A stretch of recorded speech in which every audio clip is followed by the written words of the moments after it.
Good evening, Rotorua. Tonight on City News, a new Lake Stakeholder Advisory Group will help develop rules for the Lake Rotorua catchment.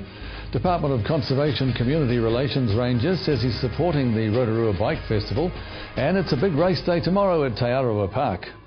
A new Lake Stakeholder Advisory Group will help develop rules and a land use incentive scheme for the Lake Rotorua catchment. The Rotorua Lakes Protection and Restoration Program, a partnership of Bay of Plenty Regional Council, Rotorua District Council and Te Arawa Lakes Trust, has stopped water quality declining in Lake Rotorua, and last year the lakes had the best water quality since 1990s.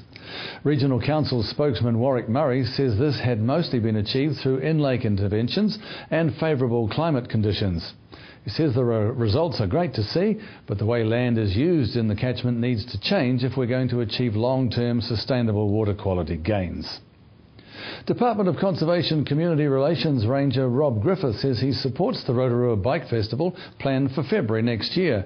The department has recently opened several conservation tracks to mountain bikers, and Mr Griffith says the festival is a great way to promote them. That's been a little bit of a thrust by us, is to really develop our biking tracks around the Rotorua area. And I mean, in the last 5 years we've opened up, I think we're up to sort of like having 6 or 7 new tracks in public conservation land. Some of those are actually in the top of the Whakarewaira Forest, and they intermingle with that network that's in the Redwoods, Whakarewaira Forest. And then we've got new stuff that's come online with Rainbow Mountain and the Cycleway, and also the opening up of the Western Okataina Walkway that links Lake Okaraka essentially with Lake Okataina. So we're really spoiled for choice, aren't we? Yeah, and the stuff that DOC offers, I guess, generally ends up being a native bush, which is a stark contrast to what you experience in the majority of Whakarewaira forests being built in pine forest. Sure. And that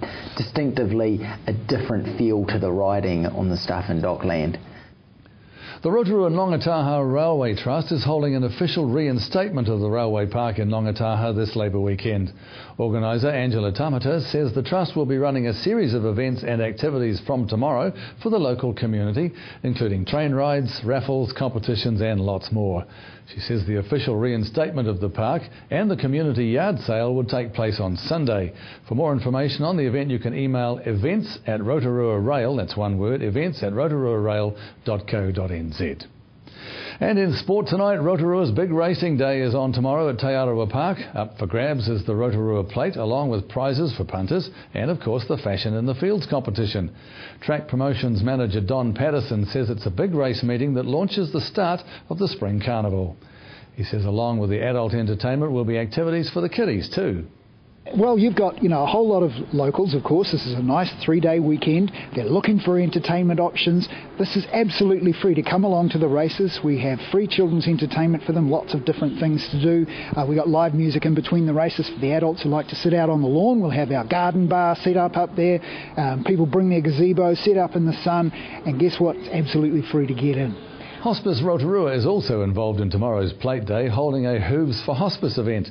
Hospice manager Sharon Black says she jumped at the chance to get on board with the racing club. I just want to say thank you to the Rotorua Racing Club first before we go any further, Carly, because without them we would never have been able to do this.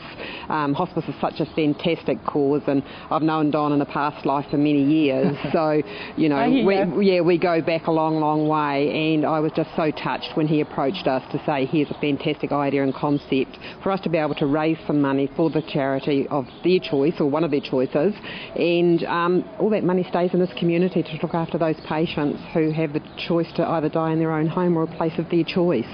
So come along, it's just a fantastic day. So yes, you can buy tickets to go into the lounge. Don, would it be too late on Friday night? We might be able to wangle something through. Yes, we've got tickets already sold, which is great, but of course we will also, on course on the day, be auctioning some fantastic items that we've been donated from our local businesses, which is awesome. So a great chance to really show our it is. And of course, we might just rattle a few buckets as they're leaving after to put some of those big winnings into those buckets for hospice as well. And all that money does stay here, as I say, in Rotorua for the Rotorua community. This is their money to look after palliative patients here in Rotorua. And a reminder that first race at Te Aroha Park is at 12:25 p.m. And so let's check out the weekend weather and see what race day is going to be looking like. Brought to you, of course, by Trevor Robson Signs and Graphics Limited. Tonight we're in for fine weather, southwesterlies and a low of 2. And tomorrow, race day, becoming cloudy, rain at night though. Northwesterly winds, a high of 14 and a low of 7. And the outlook forward to Sunday, rain easing to showers, northwesterlies abating and a high of 16 with a low of 7.